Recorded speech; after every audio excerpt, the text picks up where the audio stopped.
Well, first, I just want to say welcome, everybody. This is the January 27th, 2022 Elm Street Corridor Working Group meeting. It's at 3 o'clock via Zoom.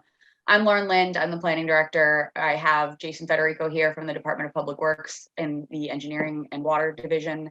And then working group members are Tim Davis, who's currently driving. So you just see the top of the ceiling, but he's here.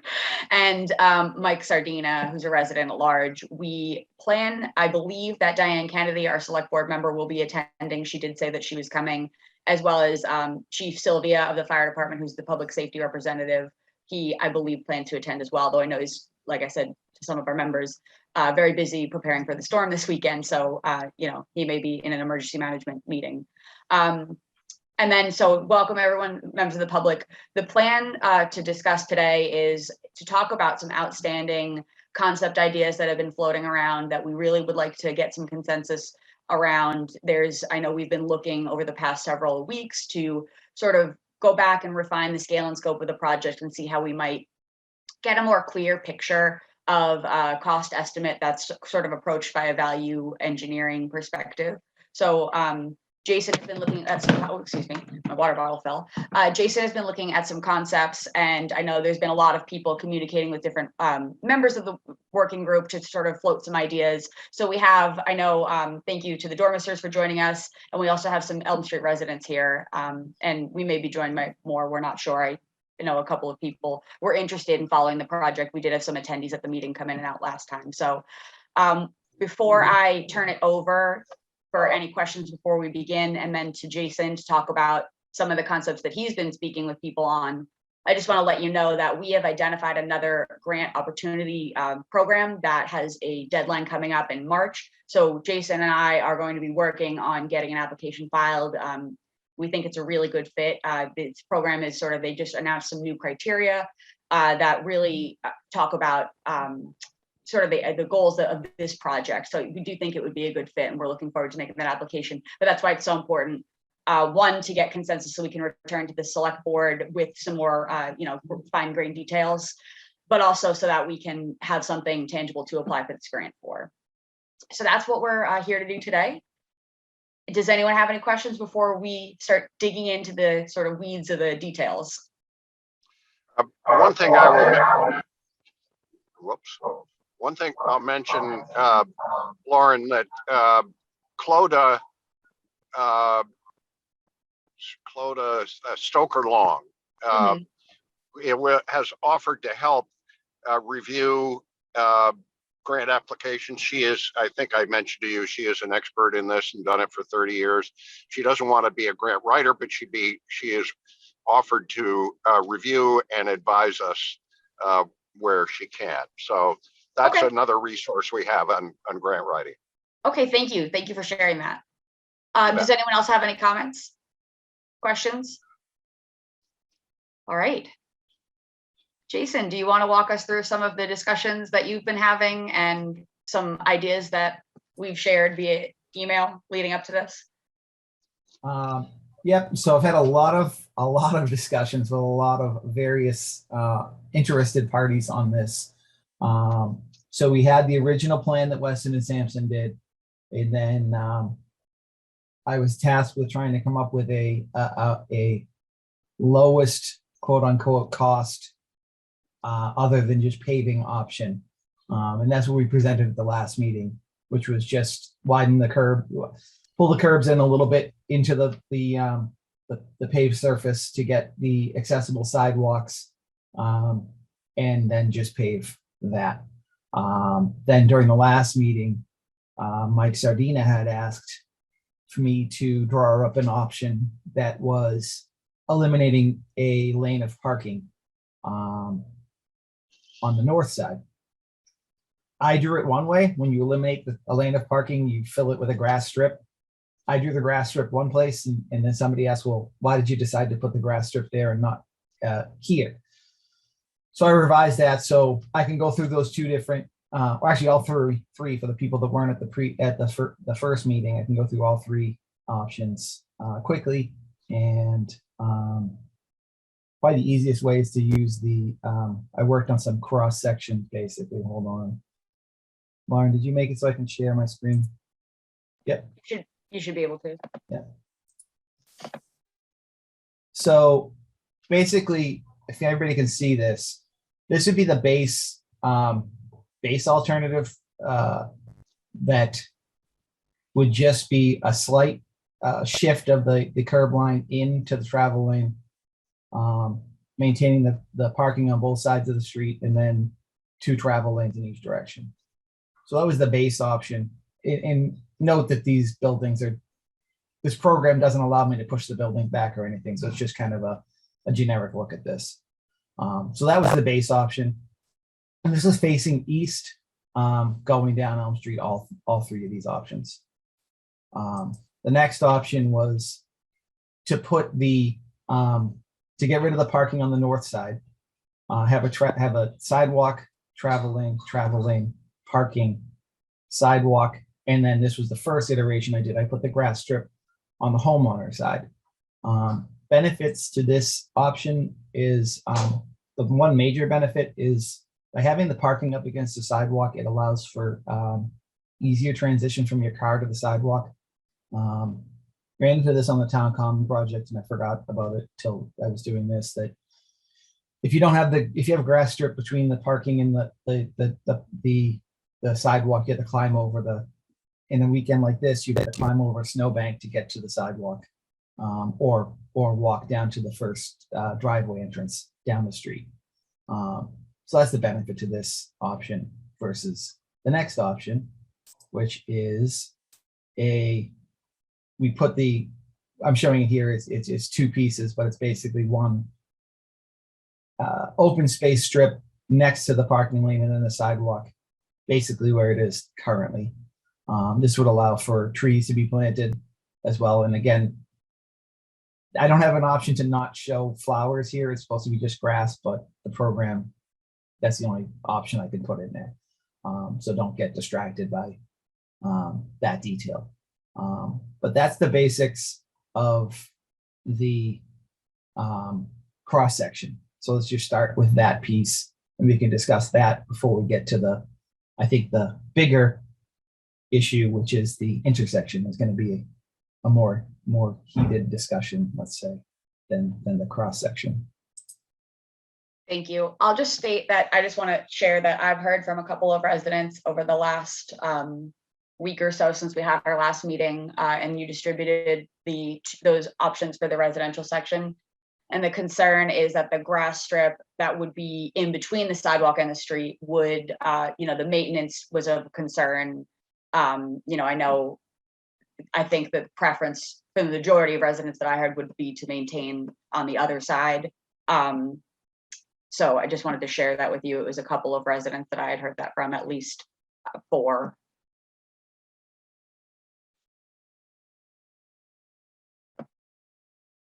Does anyone else have any comments on the residential section? Ralph? Just a thought.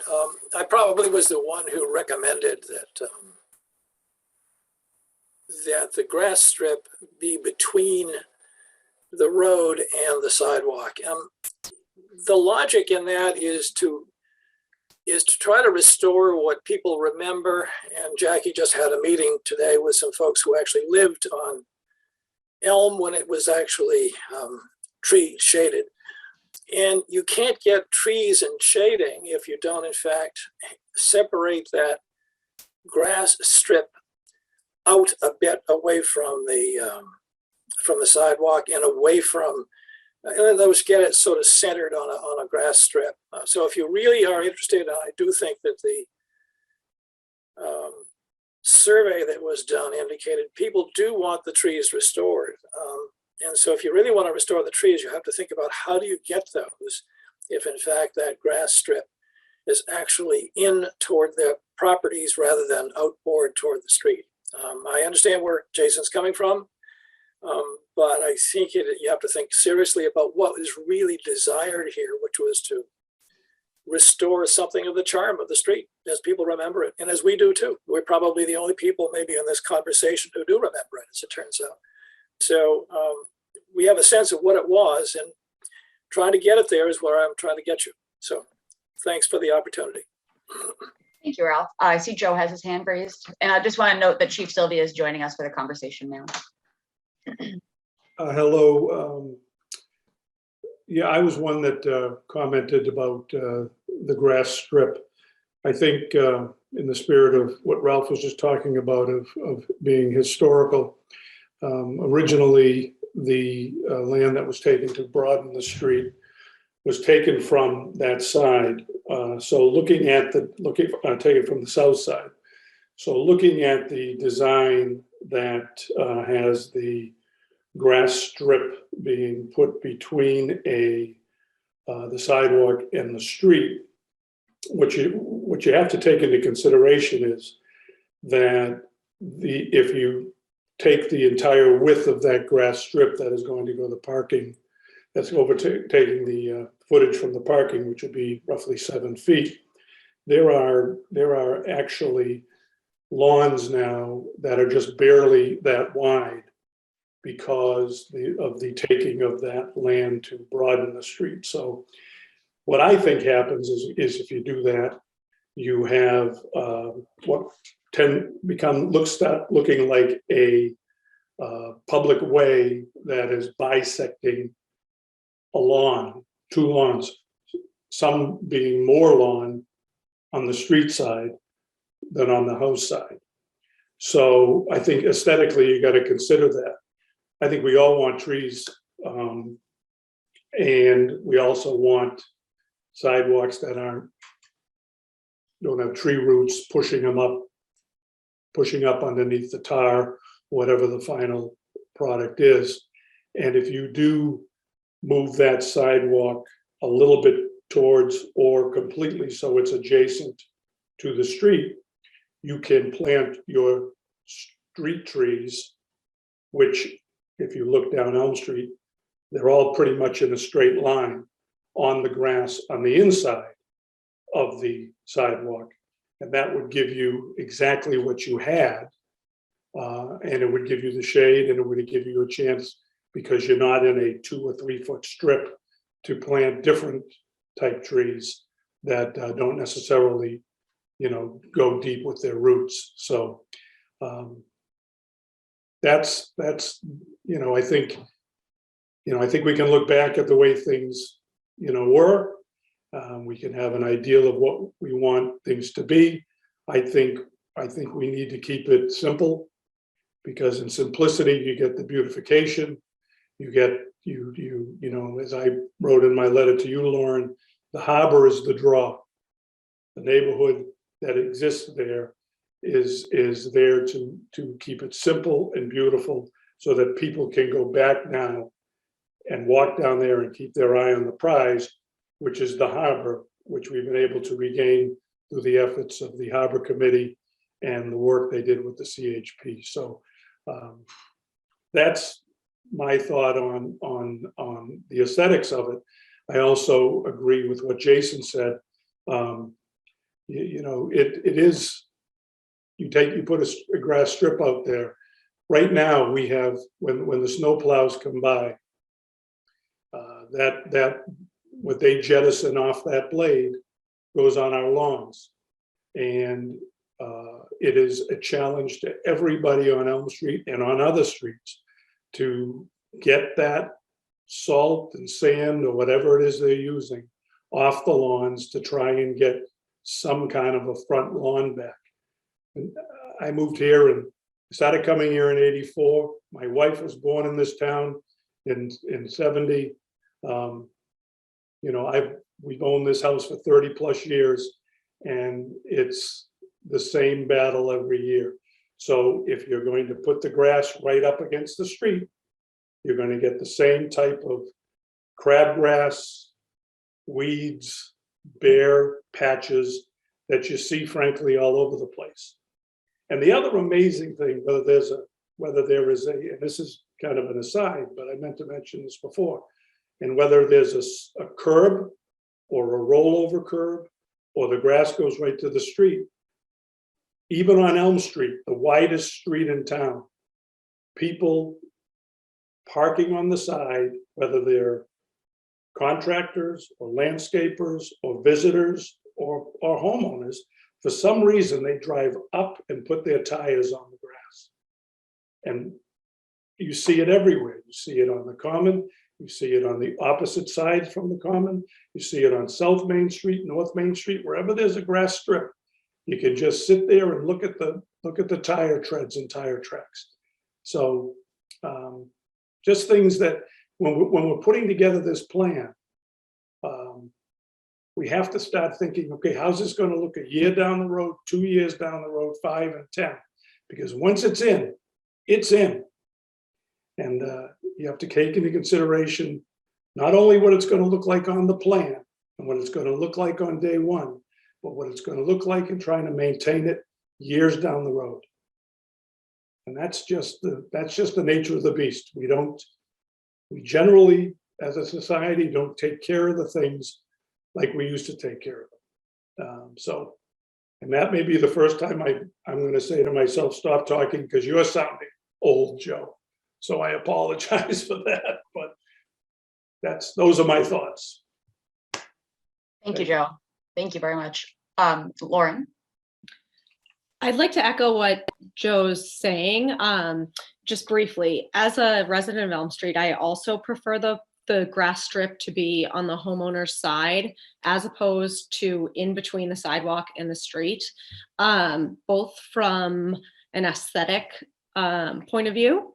I believe that putting the onus on the homeowners to maintain that grass rather than on the Public Works Department of the town will result in sort of a better preserved lawn area, if you will. Secondly, I think stepping out of a car directly onto the sidewalk versus potentially in an area that has trees right there will be important, especially for removing parking from the north side. I just think it'll be an easier transition than trying to park in a manner that is a little bit more limited and now has trees directly abutting where you'd park. So certainly, as a resident, have a preference to restore the grass to the lawns from which it was taken initially in order to widen the street and put that onus back on the homeowners to, maintain those lawns, maintain the trees that are replanted there. That's it for me. Thank you. Any other comments? Residents? Any working group members have to comment?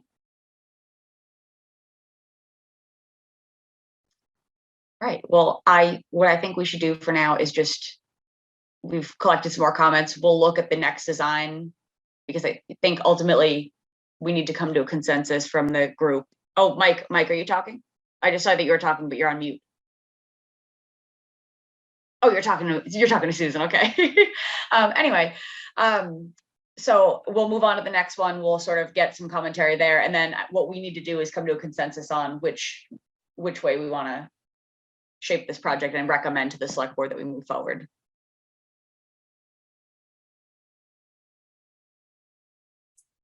I'm going to actually pull up because I totally forgot to put it, is the original stuff that Woodard, Weston and Sampson had done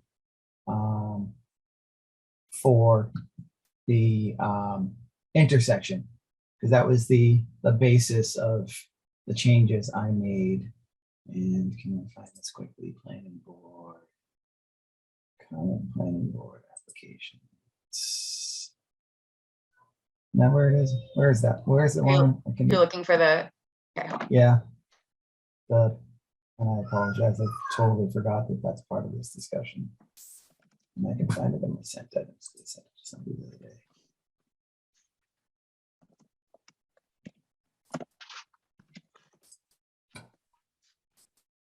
Here we go. Share this screen. Share screen. Here it is. Let me just get to the right page of it. I got it. Oh, you have it. Here. Yeah. So the original was, there was alternative one, which kept Elm Street as the major road and Margin as the subservient, let's call it, road. And the big feedback there was headlight issues and also, dividing up the green space and trying to, non-contiguous and maintenance of this green space was a big question mark. Secondly, we had this alternative, which basically made Elm Street a one-way here and then brought all the traffic in on Cove Road to intersect with Margin and Elm. So I took that and kind of went and hold on, stop share. Start up share.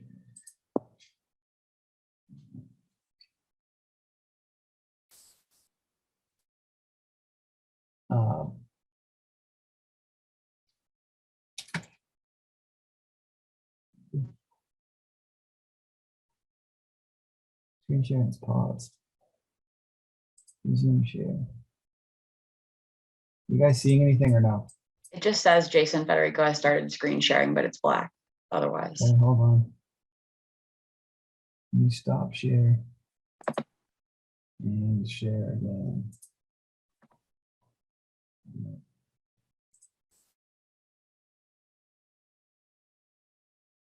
Still nothing? Same. No. Do you have a dual screen up? Yeah. Are you I'm probably sharing. not? I know what I'm. I'm actually pretty good at this usually. I'm going to share the screen itself. There we go. Okay, we can see it now. So this was one of the alternate. I kind of modified this slightly when I started talking about this is the intersection now revised with the added green strip, but the other one's fairly similar. The idea here is this is then a one-way street coming down Elm, and all the traffic coming down Margin would go around in this way, and then all the traffic in this direction would go on this side of the intersection and either go that way or that way. The goals in doing this was to try and help with some of the headlight issues that we were getting concerns with the residents, and try to maximize this usable space that we are recovering here in the Fisherman's Well Park, to make it a more usable space long term. So those are basically the options we're looking at currently, between the two that Weston and Sampson have done. And this, there's multiple, like I said, I have a bunch of different revisions of what that intersection could look like.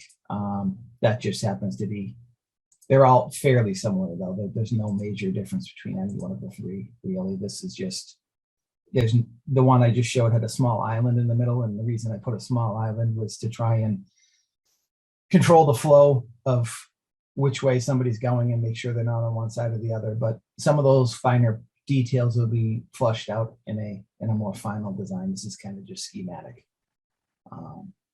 So those are the intersection options that we have at this point in time. I just want to point out here, oh, Jason, could you just share that one more time? Sure.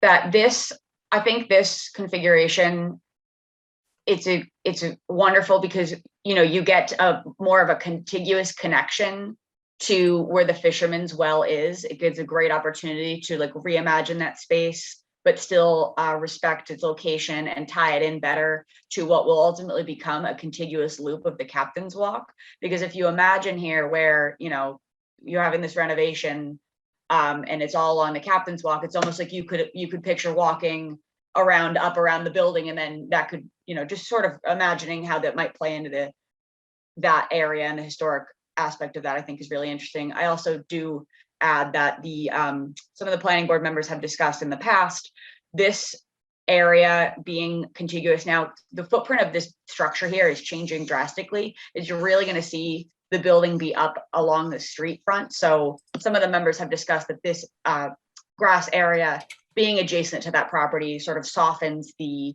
sort of massing and sort of ties into the whole concept of that entryway to the harbor.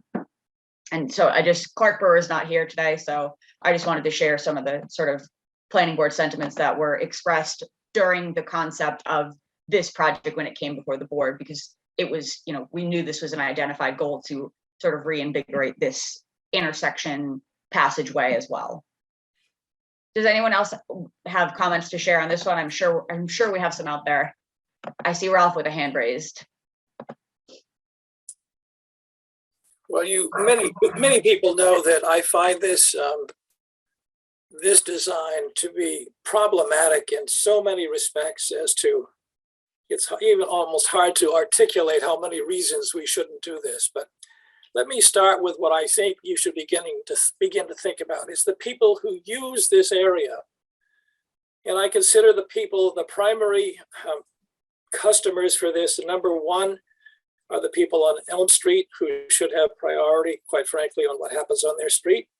And I do agree that however you do the green strip is maybe their choice, not mine, except that in getting trees and getting an overhang of those trees on the street matters. But anyway, with respect to the other customers, you have about 150 people at per hour at peak hours who come from Border Street onto Elm Street and either go to work, Deer Hill School, Osgood School, or some other reason to go on 3A. So that 150 people now have to go to an intersection and a stop sign and take a left. At the same time, you've got about 100 people coming in from Atlantic Ave doing a similar thing, about 70 of whom actually would have to make a left turn in front of the left turning people at that T intersection. That is the dumbest idea I have ever heard in my entire life, that you would have a T intersection where you've got two intersecting major pieces of traffic, both of which are intersecting with one another. Makes not a shred of sense. But anyway, to go further, I ask people to imagine a T intersection and why that is so undesirable here. Imagine the worst T intersection we have in town right now. And this is an exaggeration, but it really is a bad intersection. It's the end of Sawyer Street where it enters 3A. You look left and you look right, and then you look left again and right again, and then you look left again and right again. And you just hope when you pull out and go left off of Sawyer Street onto 3A South, how difficult that is. All T intersections of this nature, including the one you're now proposing, are of that nature. You're going to look left, you're going to look right, you're going to go left again, and you still have to worry about whether or not you've actually seen the traffic. And you've got two absolutely intersecting groups. It's not something that occasionally you're going to be intersecting, but people from Border Street and people from Atlantic Ave and Margin are going to intersect all the time there. It makes not a shred of sense. The other thing is, you have to ask, what is the logic of this? Nobody asked for traffic calming. It was number 6 on the priority list. The customers, in fact, the second group of customers, all of those ones who in fact have traversed that route for years and years, and for Jackie and I, 50 or 60 years, have not encountered accidents, nor is there any accident history there, nor is there a speeding history there. So what you're doing is emphasizing calming in opposition to all of the people who would customarily use that route and who will resent that route to the end of your days, I can tell you, because they're going to say, why did you do this? We had a very smooth operating intersection there, and now you've created something significantly more difficult and far more dangerous. No question about that. The second thing is to speak of the large green area in front of the condominiums. I don't disagree. It would be nice to have a green area there. You may have exaggerated the fisherman's well, and it's important, but nevertheless, because Jackie is responsible for that, primarily because we discovered what it was, and we actually put in the monument there, both Jackie and myself. But anyway, it is nice to have, but it's nowhere near where you now have that intersection. It's way much closer to actually where the condominiums are. The third thing is nobody has actually quite visualized those condominiums, but they're three stories tall, and they're right up against the edge of what is now Cove Road. Right now, it would be undesirable to do much of anything, particularly where there's going to be a lot of construction and a lot of vehicles there, probably cranes and other things, to actually eliminate Cove Road now until you've figured out how those condominiums will look, and they will be massive, and they'll be much more massive than the Carzis building is now. That is the Cohasset Harbor Inn. And what you put there is not likely to be just plain grass, but some way to diminish that rather extraordinary height and prominence of those buildings. They are going to be prominent.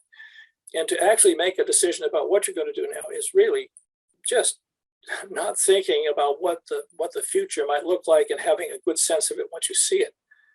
And then finally, about all of these things, there's been a narrow group of people, including myself, who have actually commented on any of this. The ones who did comment, perhaps who actually participated in all the meetings that occurred prior to this that were held by the consultants, don't seem to be so involved anymore. Before anything happens with any of this, I think you need to have a real public meeting, as we always used to have on all these projects, so that all of those people who have any direct interest, whether they ride through there, whether they live on Elm Street, come in from Atlantic Ave or anywhere else, have at least a chance to look at this and have comments. To have a rather narrow group of people make a decision on this thing is similar to the one that I say most of us have found to be another really bad idea, which was the stop sign that was put at the end of Atlantic Ave, improperly placed there. Just a really dumb idea. In fact, what it did is it made it more dangerous for all of us coming down Atlantic Ave to take a left turn on Howard Gleason Road. As it turns out, the stop sign was improperly placed, but there was no meeting, no public meeting, no consideration of what people actually do.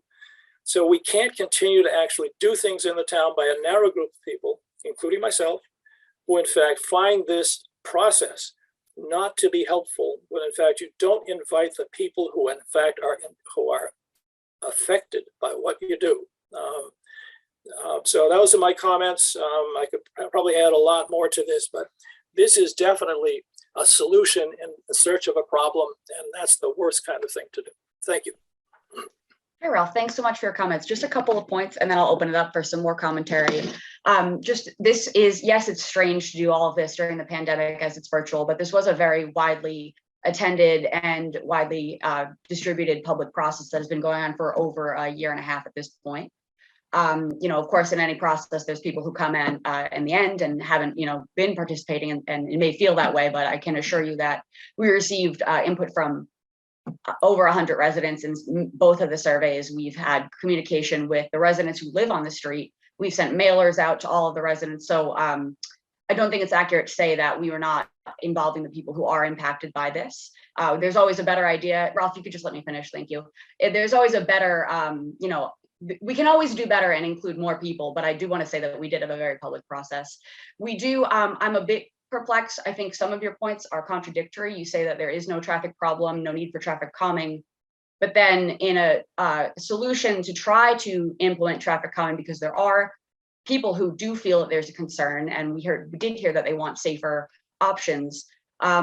But then you say that a traffic calming solution is then going to present issues in a very high dangerous traffic area. I just don't see how that, it seems to conflict with your point that there's no issues there. So I appreciate your input, and I know that there's always compromise to be had. I just want to make a couple points there. I did see that Tim Davis had his hand raised and would like to make some comments. Yes, I would. Thanks. And Ralph, I appreciate your input. I know you've spent a lot of time looking at this. I have as well.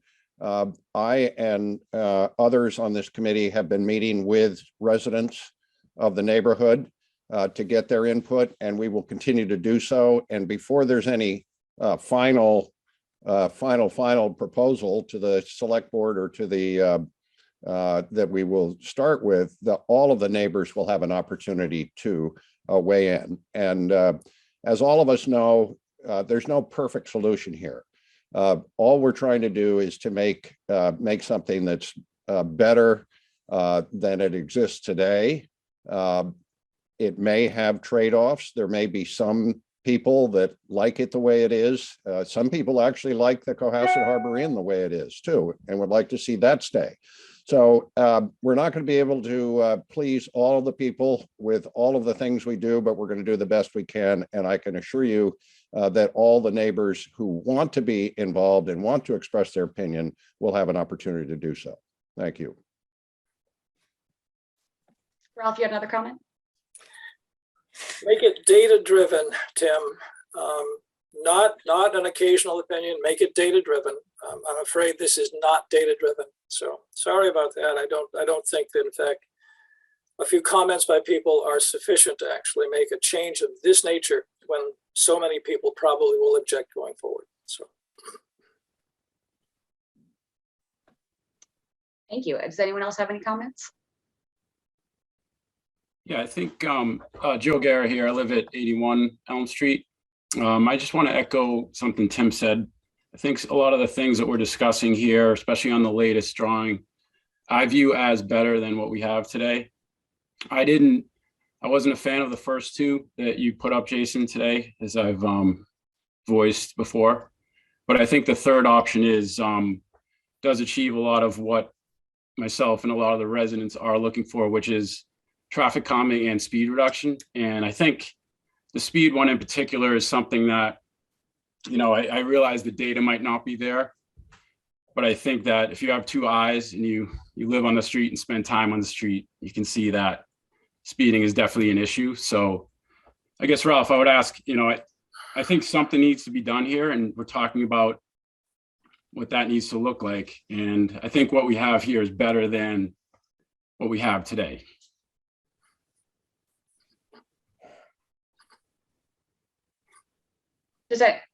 Ralph, we're going to come back to you. Does anyone else have comments to add before we circle back? I see Joe Coggins. Yeah, Ralph, I think back when you were selectman, I was on a village revitalization committee with Merle Brown and some other citizens. And at that time, we were discussing this very same intersection. And the stop sign that currently exists coming from Border Street going up Elm Street towards the common, we used to call it an abbreviation for stop shuttle, because maybe 1 out of 4 or 5 cars actually stop at that stop sign. Now, I do a lot of walking.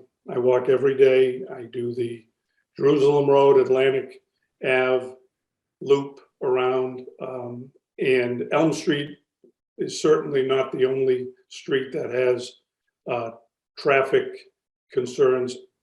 I mean, especially where there's no sidewalks on Atlantic and Jerusalem. People are still going by. They're distracted with the cell phones. They're in cars, bigger cars. I'm making a totally unsolicited comment that I just noticed the other day. Someone at the high school decided it's a good thing to put placards hanging from high school students' rearview mirrors, indicating that they have a parking pass, and they're going by at those busy times in the morning and looking at their cell phones, and this placard hanging in front of them. So we're making some bad decisions. As for your point, Ralph, about, I agree with you with that T section in Sawyer Street, really tough. But as everyone knows who takes that intersection, you got a bend coming from Hingham that you can only see 50 or 60 feet up the road that way. You're blocked by the street trees and all the growth looking towards the common. And right there, it's 20 miles an hour. So I don't think that's actually a very good analogy when it comes to this T section going in. If it is, if you put a T section in there and you can't see beyond towards the Roy Estate because that you've got that bump in the hill, I'm all for putting a stop sign there. This project, one of the main parts of this project was to make this corridor, and I hate using the term Elm Street corridor because it's a neighborhood, but to make that walk from the village to the harbor more pleasant for the pedestrian and the people that are walking there. I frankly have been watching for 30 years us make decisions based on how is it convenient for those people who are pressing the throttle to get to where they're going. In the morning, they're coming from Situate, they're coming from Border Street. They're not going to 3A because they don't want that hassle. They're not going straight down South Main Street because they don't want to go through the village. So it's kind of a shortcut cut through, and they go right through that stop sign and they buzz right there and they go through the stop sign down at Seabird Coffee and they slide on through and they slow down at the common because we all know now that there's a police officer sitting there on the left, and he's going to be watching the traffic. So to me, you can't have it both ways. You can't want it to be pedestrian friendly as long as you're not, as long as you're not affecting those people who are hurried. So that's kind of where I stand. Thanks. Jason, then Ralph. I just want to make one comment too on the speeds, and I know I've sent this out to you, Ralph, as well as everybody else. When you look at the speed data in a 3-day window that the analysis was done, and you talk about data, Ralph, when the Cohasset Arboretum project was done, there was 3 days worth of traffic counts, and in those 3 days, 316 cars were going in excess of 30 miles an hour. So they might be, the percentile might be, the 85th percentile might be 30 miles an hour, but there's still 300 cars in 3 days. So it's 100 cars a day that are speeding by the residents' houses. So the data is there. There is speeding. You can't say there's not speeding. The data says that there's speeding. It's just the 85th percentile, which you're hanging your hat on, says that there's not speeding. Ralph, back to you. Well, to start with, is the 95 percentile is at 30 miles per hour. So 95, sorry, it's not true. Yeah, it's not, don't wave your head, that's true. 95 percentile is, in fact, between 28 and 33 miles per hour. That's what the data says. Okay, that's number one. That means that 5% of the cars are actually going beyond that, no question. Of course, a fair percentage of those are, of course, public safety vehicles, because that's where that comes from. So number one, you have to understand that also has to be done, has to be figured into those numbers. But anyway, it is the 95 percentile. So 95% of the people are going to be disadvantaged by what you're proposing, number one. And whether you like it or not, a T intersection there is a double intersection for all the people coming from Atlantic Ave and also from Border Street. There's no question about it. That's what it's going to be. And they're going to interfere with one another. So that's number two. I guess when I look at all of this and I say, what would I do in order to slow speeding down? I would put what in fact they've done on Sawyer Street, which is to put up a sign which blinks and tells you what speed you're going. Why don't you just simply tell people what you in fact want them to do and make the stop signs quite prominent, which they are not today. But in fact, to do something more drastic, which is what's now being proposed, is in fact not in the interest of the majority of people, the 95% of the people who do not speed.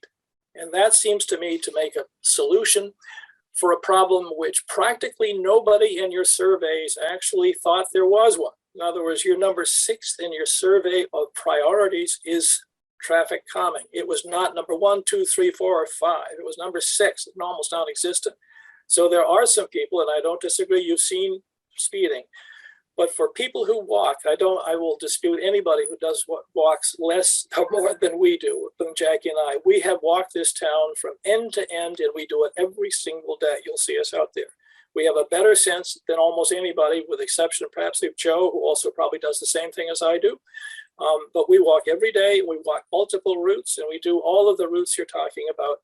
And we have a very clear understanding of where the speeding is. It does not appear to be for us as bad on Elm Street as it appears, for example, at not Joy Place. It's on Jerusalem Road at the Causeway, which is brutal, right? Where we have no escape with the new work that's been done there. On Atlantic Ave at the Causeway there, where in fact we have no escape for cars that are coming, but they're doing 40 and 50 miles per hour. We really experience serious traffic speeding, but not on Elm Street, where quite frankly, because of the sidewalks, one of us walks on the street, and one of us walks on the sidewalk anyway, just so we can use the street. It's probably Joe knows. It's how you actually do it when there are two of you. But anyway, the basic thing is the statistics do not support what you're doing. And in fact, I suspect, and I think I agree with Tim, that you need a public meeting where you invite all the people so you have a broader cross-section. You don't need just me to say this. You need to hear all the people who, in fact, on a regular basis use that intersection. I'm sorry for my dominating and making such a point of this, but I do believe the data does not support what you're doing, nor does the majority of people that we know support what you're talking about doing.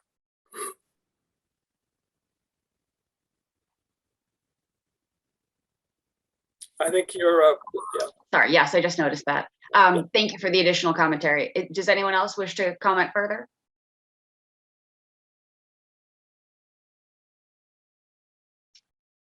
All right, so I guess the question then I turn to the working group members. What do you want to do with your recommendation from here? We have very strong opinions on either side of sort of the intersection question. What do you wish to do?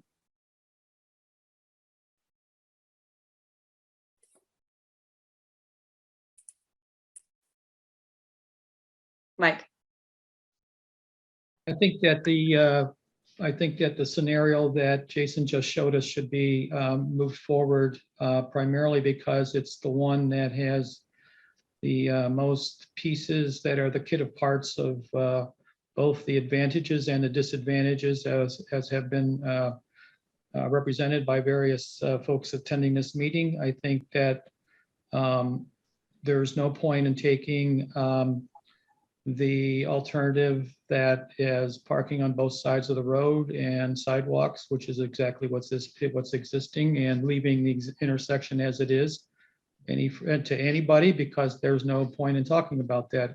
If there's going to be a town meeting or a broader forum, as we have tried to do multiple times, and we get a better attendance next time, I think we should air out the pros and cons of the alternative, which seems to have the most controversy and has the most benefits. It's also the one that has the most cost. And given that the next piece of work here that Jason and those of us on the committee are trying to get to is to answer questions about cost. So we might as well start with that rather than the baseline and try to have ads that increase the cost rather than something that comes in with the larger kit of parts and have it reduced from there if necessary. So that's my 2 cents on the process. Relative to the specifics of what I seem to have heard from Joe and from Joe and from Jason, and my point of view was also exactly the same, as that the single lane of parking with the sidewalk along the curb, or whether it's not along the curb, is the one we should go forward with. If the sidewalk ends up against the curb, I think it has advantages. What it does is it adds 6 to 8 additional feet of driveway length for those residents on that side of the street that find themselves needing to potentially park on the street because they don't have enough driveway width or driveway length. There is also a potential that this alternative has another subtle variation to it, which may be that we can have our cake and eat it too. It hasn't been vetted yet, and it probably will die a very quick death, but it has to do with snow removal. And that is that within the zone of the parking on that south side of the road, you could have bump outs, and you put the street trees on the bump outs. You have the sidewalk against the curb, and you have the additional square feet against the property owners. This way you have the street trees shading the roads, you have the sidewalk where it should be, relative to ease of getting in and out of the car and removing the salt and all that stuff that Joe Coggins was talking about. And you put more of the lawn in front of the houses that had those takings back when the road was widened. So there's this process that we're going through right now is about fundamentals. As Ralph is talking about, we have a fundamental issue or fundamental design regarding the intersections. We have a fundamental design of whether there's 2 lanes of parking or 1. We don't, from those 2 basic premises and concept, there's plenty of opportunity for more tweaking of a plan. This is at a conceptual design phase. If this was building a building, we would be trying to ascertain whether or not the building is going to be square or rectangular or 2 stories or 3 stories, fundamental things like that. And you go to the next phase, which gets more tested against the realities of surveys, the realities of input from the interested constituents. You also get the realities of costing and trying to find ways to do the same thing and reducing the cost. just because none of us want to spend more money than we have to. So I think, if we can allow the fundamentals here to be the primary driver of the conversation going forward, and then we get into the details, because the public process is going to remain probably until we have stuff being moved out there with the construction equipment. So there's going to be public process all the way along. And I think that, the objective here, as everybody's probably well aware, I don't have to say this to you, but the objective is to try to have a better, more aesthetic, more pleasing, more safe connection between the village center and the harbor. And we're trying to do that in conjunction with the positive potential for actually having more access to the harbor at the harbor's edge. And that's another series of conversations that are going to be coming up in 2022. Anyway, that's my 2 cents worth on this, and I hope that we can keep this moving forward. Thanks, Mike. I would just add that I agree. I think we should move forward with this design. You're absolutely right that we'll have plenty of opportunity for both having the neighborhood and the community weigh in on it. We will make sure that we do that. I will personally try to connect with every resident of Elm Street to the extent I can to discuss this, share the concerns that I've heard today and in the past, and try to come up with what generally the people on Elm Street and the rest of the neighborhood think is best for that neighborhood. I personally don't have a strong sense of or feeling of what that intersection ought to be. I'm basically being guided by people that use it a lot more than I do, although I do use it quite often. The view corridor to me is sacrosanct. That's the main thing that we've been pushing for more than 3 years. And so that's going to work, I think, very well, and no matter what we do here, and we have the owners of that property who have agreed to do that. So we've got more work to do, but I think what makes the most sense for Cohasset at this point is to move forward with this design and do our homework and see what kind of support we have. I know that we will, by the time we get to town meeting in the spring, we will have people speaking on both sides of this issue, if not multiple sides of the issue. I'm sure we'll hear from Mr. and Mrs. Dormister on town meeting day, but we'll have others that will speak as well. So hopefully we will be able to get this move forward. I think to do nothing is the worst thing we could do at this point. Thank you, Tim. Thank you, Mike. I see Ralph would like to make a final comment. You're on mute, Ralph. Got it. Okay. A couple of things. Having been involved in several of the projects which had to get seriously revised well along, and one of those being Cunningham Bridge, the other one being the entire downtown revitalization, which I chaired and ran. It is not desirable to let this thing run until the two things that Mike Sardina has said are the two fundamental questions are resolved. If you do that, you'll be revising this at some future time after a lot of money has been spent. And having been through this on Cunningham Bridge in great detail, the final thing that caused this thing to move forward in a proper way was a public meeting where people really had a chance to speak their mind once there was a design that people could understand. Having had this experience for many years as a selectman and recently in many of these projects in the town where I see terrible mistakes being made, I bring them up, and I know the only way to get them solved is a public meeting before you spend a lot more money. So you don't go forward at this level with what we have with two major discussions. I think it's easy to solve the one along Elm Street. I totally agree with Mike that getting that solved with trees is going to solve it one way or the other. That one will get solved. I'm not worried about that one. I'm very worried about the intersection as being a serious impediment which will get revised and should never get revised and never can get revised on the floor of town meeting. It's a terrible place to do it. You do that well in advance of the time you spend money. And that is the experience of a long time in this town trying to get things done right. Thank you very much. Thank you, Ralph. And just again, thank you all for the comments. I think this has been a helpful meeting to get all of this input.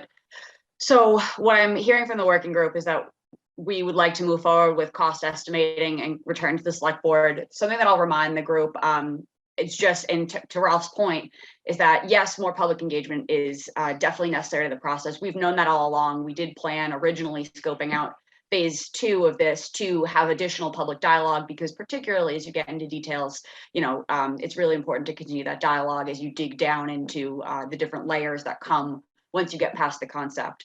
What I will say is that we are, we can't continue to just put off the project indefinitely, because we have time schedules that we need to abide by. We originally started this project and prioritized it because of the dovetail with the construction activity and infrastructure improvements that were happening along Elm Street. So as we know, we have a temporary binder course.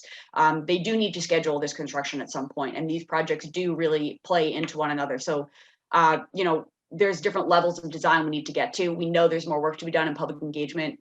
However, we also need to make a determination and move forward so we can start with design. Jason does a wonderful job at supplementing the engineering and design work that's needed, but Jason doesn't have the manpower or bandwidth to do this in the level of detail that we need. So that is why we do need to sort of move forward in contracting with some sort of consultant or further engineer aid to help us move forward. We know that at some point road work needs to happen. The intersection piece is the most important piece to continue to have public dialogue around so that we can reach a consensus, but we need the resources to be able to move forward with the project in general. Jason, is there anything you want to add to that to add some more clarity, or did I sort of address that well? I think we're good. All right, thank you. So again, so we've got our marching orders. This is not the last of this discussion, but this is, helping us get some consensus as to what we are returning to the select board with. In terms of next steps, we have been assigned on the select board meeting calendar for February 15th to return, which does give us a little bit more time to sort of get our data numbers crunching from the town side around this sort of direction that we've been given today.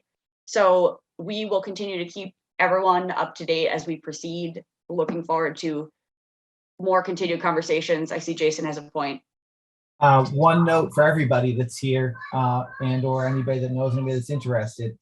If you have comments or concerns or strong beliefs on any of this, either attend the meeting at the select boards and voice your concerns, or write a letter or an email to them noting those concerns or desires, so that your voice is heard in their process too, because they'll be giving me some amount of, or in this group, some amount of direction as to how they want this to proceed as well. So make sure if you have a strong opinion, then make sure you have your voice heard. Yes, thank you, Jason. I'll echo that. As you know, Jason and I are just here to assign to carry out a task, which this was a goal identified by the select board to go to the community with the working group and sort of figure out exactly what that meant and conceptualize that a little bit deeper. So we're just here to do the consensus majority vote on how this shapes out. And I know no matter what, compromise is going to need to be had, because we'll never make everyone happy with the solution, but we just appreciate your time. And again, it is so important to voice your concern to the decision makers, because it's not Jason and I, we are just facilitating the process. Joe, you had your hand up. I take one last comment, and then I'm gonna suggest that we close this out.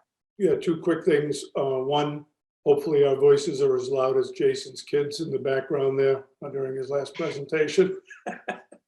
And number two, in the data with the people who did respond with the priorities, I'd be curious to see how many residents of Elm Street, if you have that, actually listed the traffic priority as number one, because everyone I've spoken to that have been involved with this, who live on this street, in fact, did put traffic as number one. So I would just like to see those numbers if they're available. That's it. Thanks. All right. Thank you very much, Joe. Thank We're all you, home with everyone. COVID, by the way, is why I'm home and you hear everybody in the background. That's why so. Jason's at a satellite office. I have a family of 5 with all with low symptoms of COVID, so that's why I'm home and in the outhouse. I'm sorry, Jason. Well, thank you again for being here with us. Thank you everyone for your time. I really appreciate the input. We will, like I said, continue these conversations and we'll look forward to all of your involvement as we move forward. So if you have any questions or thoughts after this meeting, you know how to reach Jason and I, please reach out. We're happy to circulate any comments that you want to the full working group and, keep the conversations open. So thank you. Thanks, Lauren. Thanks, Jason. Thank Have a you good all. day.